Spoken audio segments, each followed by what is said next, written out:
เดตสถานการณ์น้ำท่วมนี่คือคงเขตมสปากลายเมืองซีบังไฟแขวงขมวน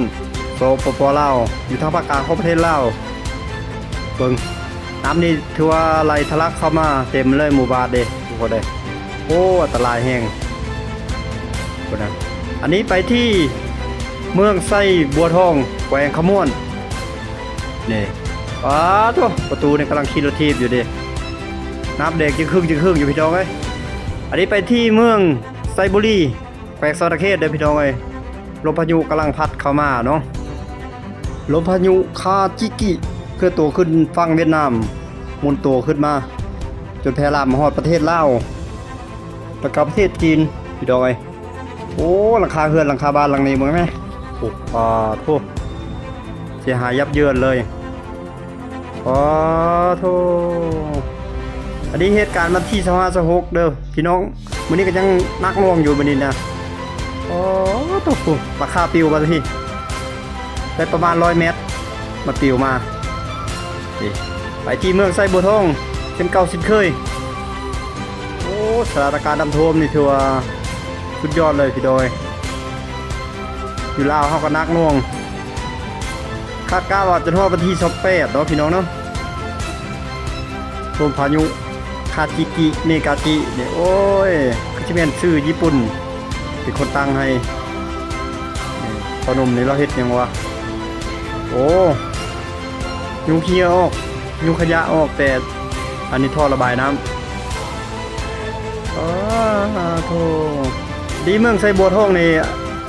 เป็นรอบที่2เลยพี่น้องเลยนี่สถานการณ์โอ้นักโหดแห้งขนาดเลยโอ้นี่แถวนี้สำนักงานของการปกครองเมืองบ่เหลือเลย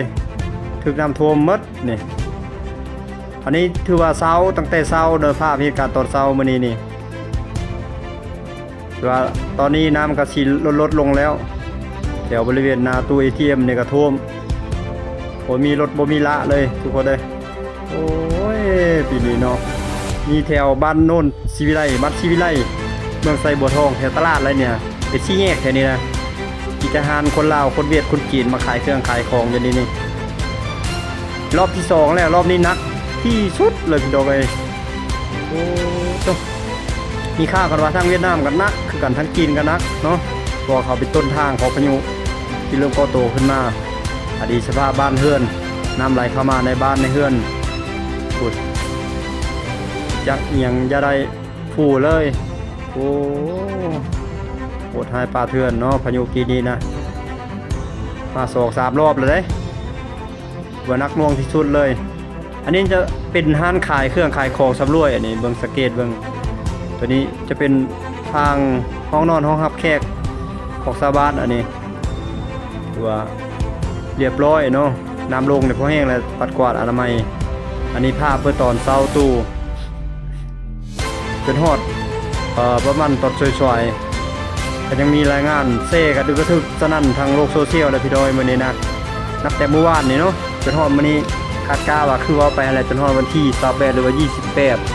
เดือนสิงหาคมปี2568อันนี้น้ำไหลเอาไม้ที่เขาเจ้าสร้างเฮือนสร้างซ่านนี่ไม้สำหรับปลูกสร้างนี่ไหลออกมาถนนหนทางนี่เขาเจ้าก็เลยเก็บขึ้นรถกระบะเพื่อจะขนย้ายไปอยู่จุดที่สูงขุดแม่แถวนี้นะพี่ดอยภาพตอนนี้คือภาพตอนน้ำกำลังมาแต่ตอนนี้นะมันทันได้ท่วมข้างเราตอนนี้น้ำกำลังข้ามถนนบนทางเลย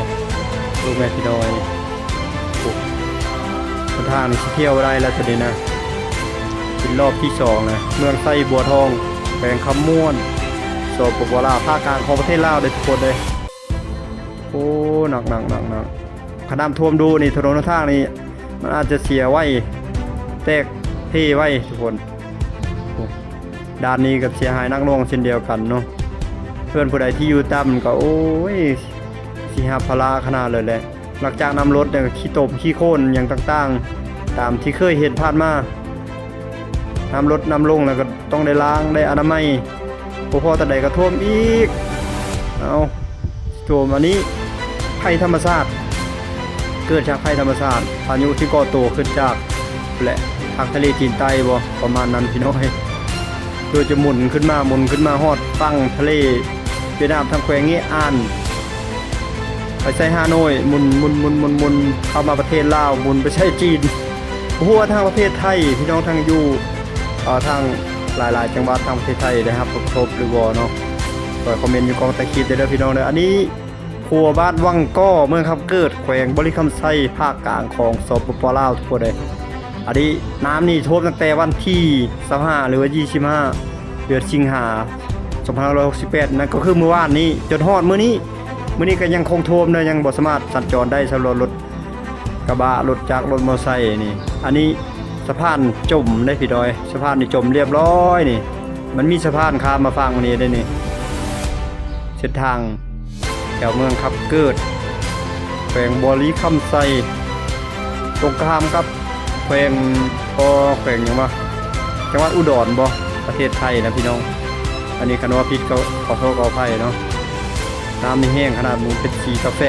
เลยพอตัวมันไหลแดงครึ่งในน้ำเนี่ยอันตรายเป็นคืนเลยวันที่25ต่อ25ต่อ26สิงหาวันนี้ก็ยังนักอยู่เมื่อกี้นึงก็ตกก่อนมารับสัมภาษณ์นี่อันนี้เป็นส้นที่รอทาเนาะสะพานรอทาจะข้ามน้ำนี่ยังข้ามบ่ได้เทื่อจะเลยรอทาต่อไปการเดินเท่เนี่ยอาจจะอันตรายนะจะเดินบ่ได้เนาะเบิ่งคืนน้ำฟองน้ำนี่ขนาดเลยดิสะพานแห่งนี้มันท่วมหลายรอบแล้วในปีนี้นะพี่น้องนี่ 4-5 รอบแล้วโอ้เส้นทางไปลักเศร้านี่พี่น้องอันนี้ทางเมืองเซปนแขวงสวรรณเขตภาคกลางของประเทศลาวนักลงเช่นเดียวกันคุณทานอาหารทานอย่างต่างๆอันนี้ไปที่ประเทศจีนเด้อพี่น้องนะดิอันนี้น่าจะเป็นสวนเนาะเบิ่งบรรยากาศทุ่งยางยังปิวซ่าๆอยู่เห็นไหมเดี๋ยวเขาก็ได้ครับผลกระทบสุดยอดเลยแถวตอนใต้ของประเทศจีนนะครับผลกระทบภาพความเสียหายเพื่อนซานบ้านช่องอย่างต่างๆลมพายุจัดการมีกาจิกาเมพายุนี่ก็ชื่อออกญี่ปุ่นนิดนึงเนาะพี่น้องเนาะหลังคาบ้านหลังคาเรือนต้นไม้หักเป็นแถวไปเลยนี่บริยังเนาะอันนี้ต้นจักแม่นต้นอย่างอันนี้โอ้รถเก่งคันนี้แคมรี่อยู่เป็นบ่แคมรี่ประมาณนั้นพี่น้อยเรียบร้อยหลังคายุบลงมาเสียหายนักต้นไม้หักทับถนนหนทางสัญจรบ่ได้โหดความแห้งขนาดเลยโอ้ตัวนี้ไปที่เวียดนามที่ประเทศเวียดนามแล้วตัวนี้นะพี่น้องภาพตัวนี้นะโอ้รถเก่งคันนี้เสียหายเลยอันนี้น่าจะแล่นอยู่คือชิแม่แล่นอยู่ตามทางเนาะเกือบวิทย์นี่เกือบพ้นพอดีหักทับท้ายรถเลยอันนี้หลังคาบ้านนี่ถล่มทลายไปเลยมีน้ำไม่ได้นี่สังเกตว่าไงท่านผู้ชมมีน้ำนี่ไหลทะลักออกมากระเบื้องกระเวียงอย่างบริยูสังกะสีอย่างต่างๆบริยังเบิดลมพายุเฮ็ดตัวนี้โหดนี่ติดทะเลน้อยเลยพายุนี่มันเคลื่อนตัวขึ้นฝั่งเวียดนามทางแขวงนี้อ่านตัวนี้หลังคาอาคารน่าจะแม่นโรงเรียนตัวนี้คล้ายๆกับโรงเรียน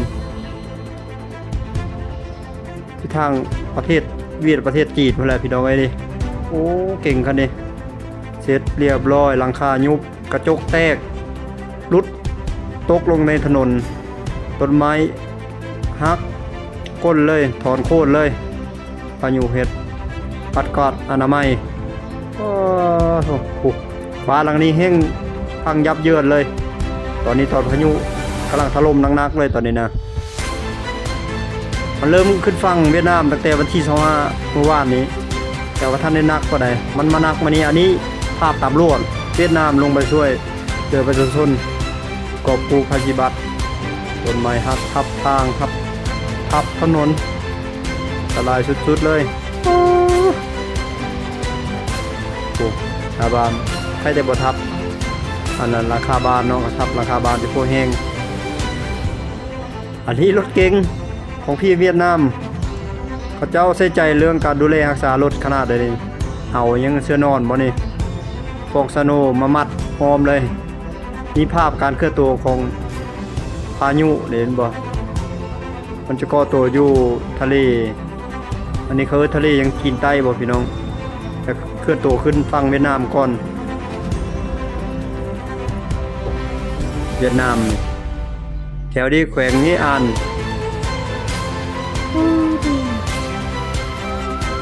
สงสารประชาชนที่อยู่ตามแคมป์ทะเลเวียดนามทำภาระนักน่วงโอ้รถตู้คันนี้ BMW คันนี้โอ้ Ford Everest กับรถเก๋งสีขาวนะพี่น้องจอเรียงครับรถเก๋งสีขาว Ford Everest หุ่นใดเก่งหุ่นใดคันนี้ป้ายรถเวียดนามนี่จะคล้ายๆกับอยู่ป้ายรถของอเมริกาเนาะอันนี้อยู่ฮานอยกรุงฮานอยเด้อพี่น้องเด้อนี่นะเสร็จเรียบร้อยโอ้ยพุ่นน่ะอันตรายให้แห้งนี่น่าจะแม่นห้างสับสินค้าใหญ่เนาะ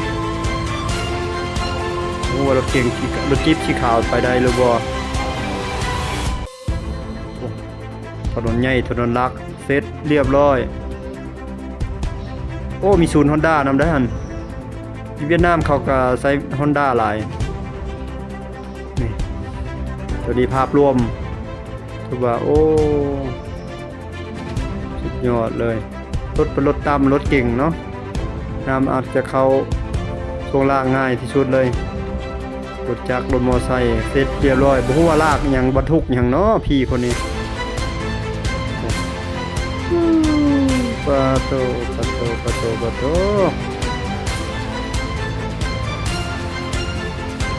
รถจักรคันนี้ตัวน้ำท่วมขังตัวนี้เป็นน้ำท่วมขังน้ำลายบ่ทันตัวนี้ถนนใหญ่ถนนนี้4เลนจะมี4-5เลนทั้งหมดประมาณ10เลนไปครับในภาพตอนพายุเคลื่อนตัวเข้ามาขึ้นฝั่งไม่ช่วงเช้ามื้อนี้แหละนี่นะโอ้เบิ่งไหมถ้าการของเวียดนามได้สร้างเรือประมงเรือท่องเที่ยวเรืออย่างต่างๆให้เข้าฝั่งเบิดห้ามออกโอ้ก็มันแห้งขนาดเนาะแค่ฝั่งทะเลบางนี้ขนุนรถเป็นแถวเลยโอ้ตัวนี้โอ้ต้นไม้ตัวนี้โค่นลมแล้วเฮ็ดจะหักสีเป็นแง่งหักสีฟ้าเป็นแง่งเลยโอ้หลังคาบ้านไปแล้วโอ้นี่คือภาพจับจากดาวเทียมการเคลื่อนตัวของ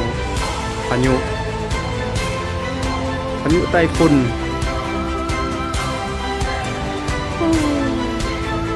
อันตรายเนาะภาพถ่ายจากดาวเทียมเสร็จต้นมะพร้าวตัวนี้ชิอยู่บ่เบิ่งบ่น่าจะรอดเนาะเป็นมากดกสุดอีกนะฮะลูกดกขนาดเลยมะพร้าวต้นนี้บ่น่าจะรอดดอกเบิ่งนี่ยังอีกวันที่28 28พอแห้งยังอีก2มื้อพุ่นมื้อนี้หากับวันที่26 สิงหา2568ตามประตูเตือนว่าฮอดวันที่28สิงหาพอแห้งยังอีก2วันโอ้ต้นไม้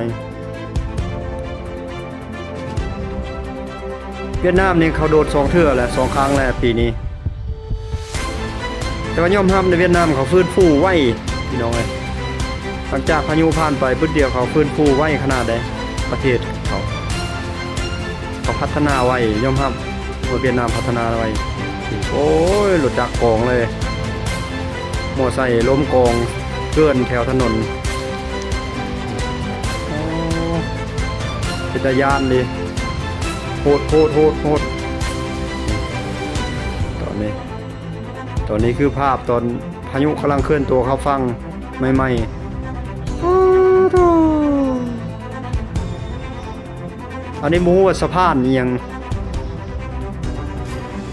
โอ้โธ่แห้งโคตรแห้งเลย รอบที่แรกตอนพายุวิภานั้นมันก็นักอยู่แต่ออกบ่ซ้ำนี้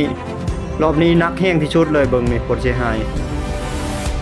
โอ้โตอันนี้ยังเนี่ยร้านขายของน้ำส้มน้ำบาดบ่เด้น้ำขายน้ำร้านขายน้ำราคายุบลงเรียบร้อยแล้วจะเป็นสถาบันการห้องเรียนการสอนต่างๆสุขสันต์ประชาชนชาวเวียดนามเขาตั้งลำบากกันเลยพี่น้อยอยู่แคมป์ทะเลนี่ครับพายุนักทุกปีเลยปีละลูก2ลูกบ่ได้คาดถนนคาดนะโอ้น่าสงสารเขาเจ้าเนาะแต่ยอมรับแหละเขาพื้นตัวไว้ขนาดเวียดนามกับจีน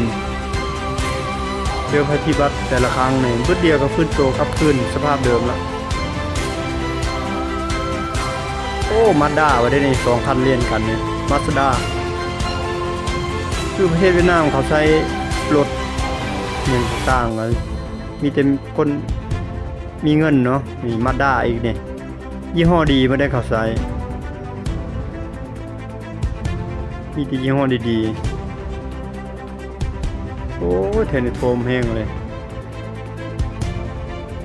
จูงเลยเช็ดเลยรถจักรรถมอเตอร์ไซค์ตายเรียบร้อยน็อกนะ